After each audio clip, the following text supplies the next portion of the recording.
We start with breaking news in federal court. Within the past hour, a jury found a former St. Louis police officer guilty in the beating of an undercover colleague.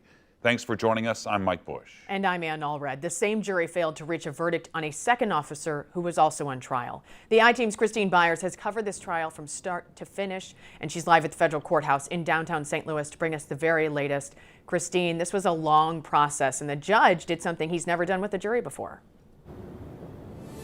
Absolutely. He delivered what's known as a hammer instruction on the jury to basically tell them to please try again to reach a verdict. And what ultimately happened was they found Officer Dustin Boone guilty of depriving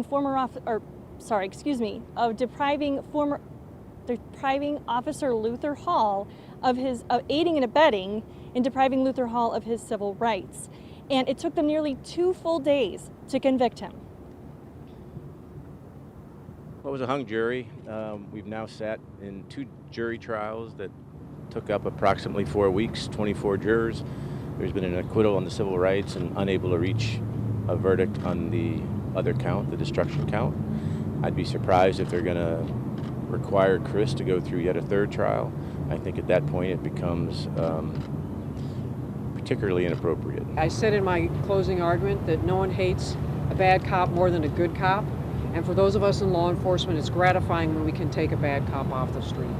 I think the jury saw that, and we really appreciate their work.